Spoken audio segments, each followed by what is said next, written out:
they don't really see it as a problem in America, which I think is contributing to that issue. So moving on now, I wanted to talk more about the government response, and basically, the government really hasn't shown any response to this specific problem. I mean, yes, they did give out the little government response package a couple months ago, whenever that was, to give out some money to the nation, but there really anything besides that, there really hasn't been anything in regards to a response to African Americans specifically, but even just the coronavirus problem in general. I mean, our current administration has basically forced us to just kind of adapt and live with coronavirus rather than just fix the problem. So we'll see in January when President-elect Joe Biden gets in. We'll see what happens if he's able to help mitigate the coronavirus and also mitigate the coronavirus's effect on the African American population. Now I wanted to get into some raw numbers here.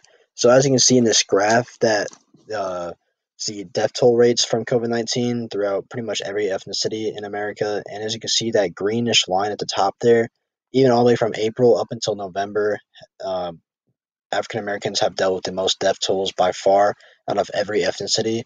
And then some more here. I got African Americans see a 3.7 times hospitalization rate and a 2.8 times death rate compared to white people when it comes to COVID-19.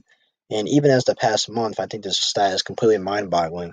One in every 1,000 African American dies from coronavirus. I don't see how that statistic alone, coming from the CDC, doesn't bring more awareness to both the media and the government to help actually fix this problem.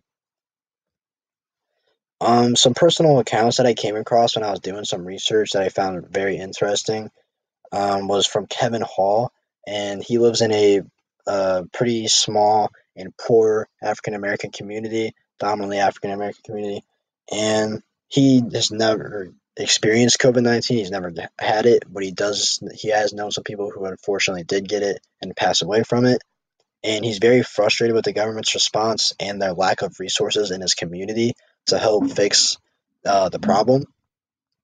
And we know from President Trump that he said that like testing is very nationwide now, and he was saying that was very nationwide back when coronavirus first started, and that's true to a point. It has become a lot more nationwide testing wise, but in small towns and rural communities like where Kevin lives in, it's still not present there, and they still don't have those resources to help fix and help test themselves for coronavirus. So they still risk the fact of them spreading it to each other and amongst each other. And one of the quotes that he said that I thought was extremely eye opening was he said, "Government moves slower where the money is small." And that basically just means that a smaller, poor community like his own is not going to ever receive the government help faster than any other big city in America because they won't be providing the government with as much money as those bigger cities, which is, I think, unfortunate and is a problem that needs to be addressed upcoming in the future years as our nation grows. Some possible solutions I wanted to talk about.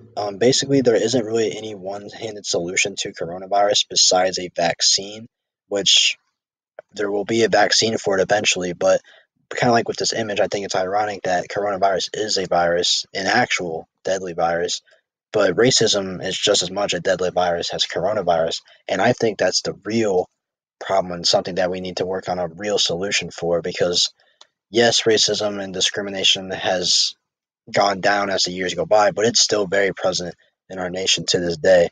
And I feel like if we stat and attacked racism and continue to attack it as much as we have been over this past year with the Black Lives Matter protest and movement and fighting against police brutality and all of the names that we all know already, George Floyd, Breonna Taylor, all that stuff, if we continue to fight against racism and helped fix that disparity between African Americans and white people, that disparity that they've been placed in for generations, if we help to mitigate that and bring them closer to equality, then I feel like if this was to ever happen again, then it would not be as bad as it was with coronavirus.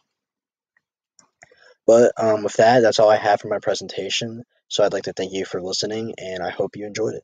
Thank you.